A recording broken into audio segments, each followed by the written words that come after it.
So hello dear class 10th. So I am discussing with you a numerical question which is related to your chapter light reflection and refraction. तो ये question काफ़ी important है, लेकिन इस question को करने से पहले मैं आपको पहले ये हिंट कर दूं। मैं आपकी सबसे पहले तो कॉपी चेक करने वाला हूँ। इसके बाद ये लाइट रिफ्लेक्शन और रिफ्रैक्शन में जो भी हिंट, जो भी टॉपिक्स, जो भी रीडिंग्स रही होंगी, सब मैंने डिस्कस किए हुए हैं। विद में आपको क्या, मुझे स्पेशली क्या चाहिए, मुझे सारे के सारे जो उसमें एक हेडिंग, एक टॉपिक को करवाने के बाद जो क्वेश्चंस रहते हैं वो क्वेश्चंस, और ये जो एक्सरसाइज है ये वाले क्वेश्चंस, साथ साथ में मुझे और एक काम चाहिए। मैं लाइट इलेक्ट्रिसिटी वाले जो चैप्टर उसको करवा चुका हूँ, उसके भी सारे न्यूमेरिकल्स हमने कर रखे हैं और सारी चीज़ें हमने पढ़ रखी हैं। वो और इसका पूरा काम मैं चेक करूँगा जब भी क्लास ओपन होगी। मेरा ये आज वीडियो बनाने का उद्देश्य ही यही है।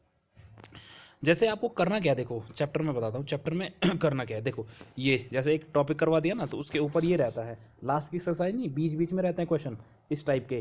तो ये जैसे ये हैं पूरे, ये दिख रहा है आपको, ये इस टाइप के आपको सारे के सारे ये क्वेश्चन भी करने हैं। टॉपिक जो छूटे हैं वो, और जो मैंने लिखवाए होंगे, जो पढ़ाए होंगे सारे वो टॉपिक, ये वाला चैप्टर और लाइट वाला चैप्टर, और उसके बाद जो इस उसकी बीच की, उसके पीछे की एक्सरसाइज। आपको ध्यान होगा एक्सरसाइज क्लास 12th वालों ने इलेक्ट्रिसिटी वाली वो करवा चुके हैं तुम्हें पूरी एक्सरसाइज, मुझे जहाँ तक आइडिया है। वो एक्सरसाइज भी, और उसमें जो भी हेडिंग्स रही होंगी, ओम्स लॉ, पोटेंशियल चार्ज वगैरह, सारी की सारी चीज़ें हमने पढ़ दी थी। मुझे उसका नोटबुक चाहिए, नोट में आपके नोट्स बने होने चाहिए with this some type of question, इस टाइप के क्वेश्चन उस चैप्टर में भी होंगे। तो ये मैं आपको हिंट करने वाला हूँ, ये तो आपको काम मिल गया है।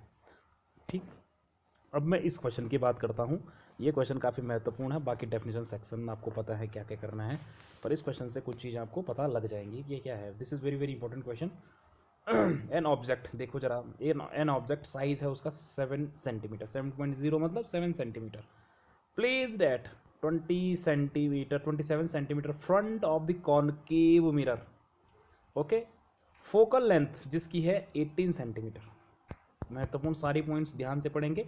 इंपॉर्टेंट पॉइंट क्या होता है, जब आप क्वेश्चन को पढ़ते हैं तो आपको ये दिमाग में आना चाहिए दिया क्या है हमको, हमको गिवन क्या है, गिवन इन्फॉर्मेशन क्या है, तो वो सारी चीज़ें हैं। एंड फिर बोल रहा है वो, फिर पूछ रहा है एट व्हाट डिस्टेंस, क्वेश्चन क्या पूछा है, at what distance from the mirror should A screen be placed so that A sharp focusing image can be obtained.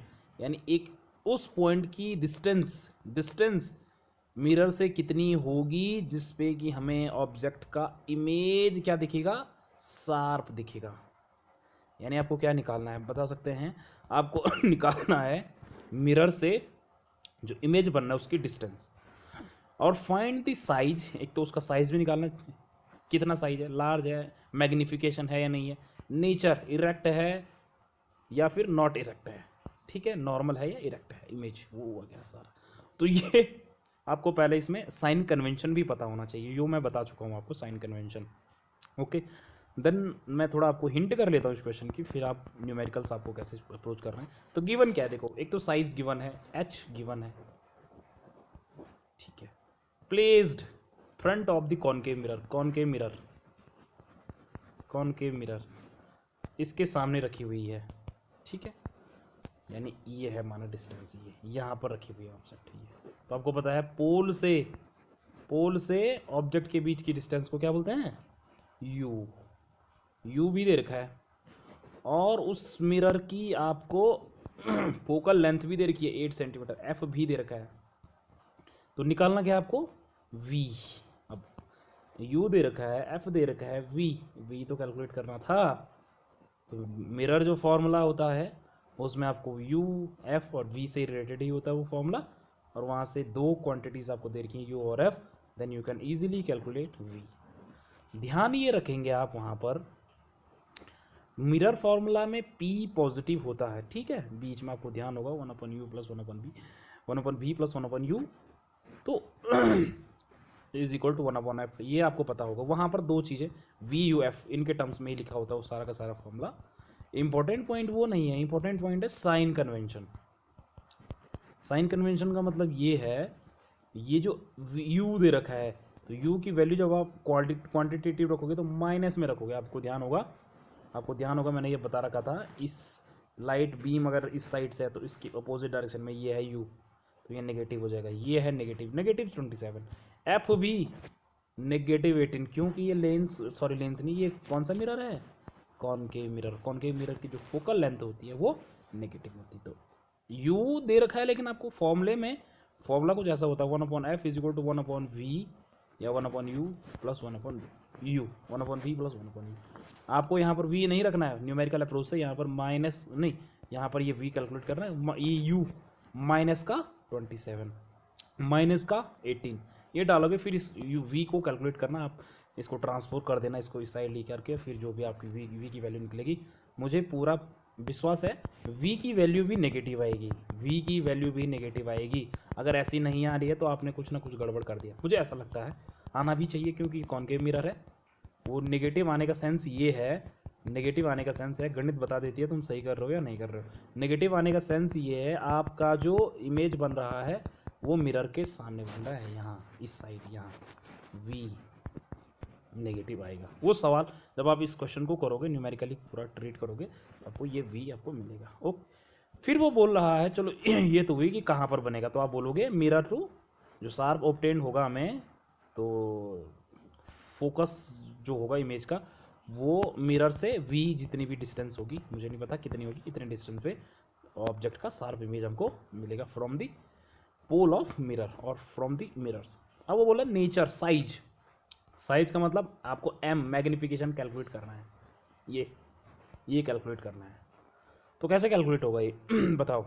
आपको पता है h दे रखा है, m का एक फॉर्मूला होता है मैग्निफिकेशन का, ध्यान है आपको, ध्यान होना भी चाहिए, नहीं है तो फिर से मैं एक बार रिकैप करवा लेता हूँ। मिरर का जो मैग्निफिकेशन का फॉर्मूला है, कितना साइज बड़ा है घटा है ऑब्जेक्ट के इमेज का, तो वो कुछ ऐसा होता है, m इज इक्वल टू आपको पता होगा h डैश अपॉन h, ठीक है। और इसी ये बराबर होता है किसके, माइनस v अपॉन u। तो h आपको ये निकालना है, ऑब्जेक्ट का साइज कितना है, h डैश निकालना है आपको, h गिवन है, साइज ऑफ ये 7, v आप कैलकुलेट करके v निकालोगे, u v गिवन है, और ध्यान रखेंगे आप कि ये v डायरेक्ट v नहीं रखेंगे, v के अगेन नेगेटिव वैल्यू, u के अगेन नेगेटिव वैल्यू, ऑलरेडी पहले से ये माइनस साइन है, तो नेगेटिव नेगेटिव ये तो पॉजिटिव हो जाएगा, लेकिन h ये माइनस साइन फिर भी ये जिंदा रहेगा, और ये h जो है वो इस साइड चले जाएगा इसके साथ मल्टीप्लिकेशन में, तो यहाँ h डैश में एक नेगेटिव साइन आएगा, ध्यान रखेंगे आप, h डैश में एक नेगेटिव साइन आएगा।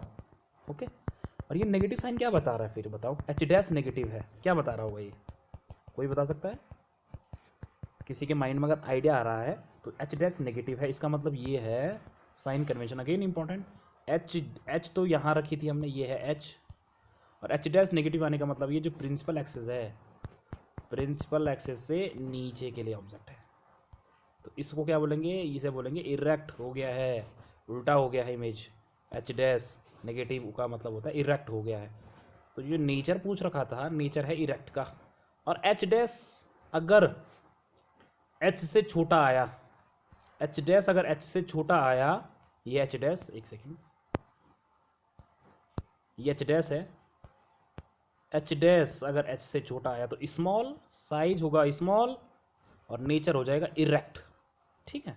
तो ये है इस क्वेश्चन का पूरा बेस, बाकी आपको मैंने होमवर्क दे दिया है किस तरीके से आपको करने हैं, दिस इज इम्पोर्टेंट क्वेश्चन, और आप जितने भी इसमें इसके चैप्टर और अगला चैप्टर है उसमें भी जो चीज़ें हैं आप उनको करोगे। Now thank you.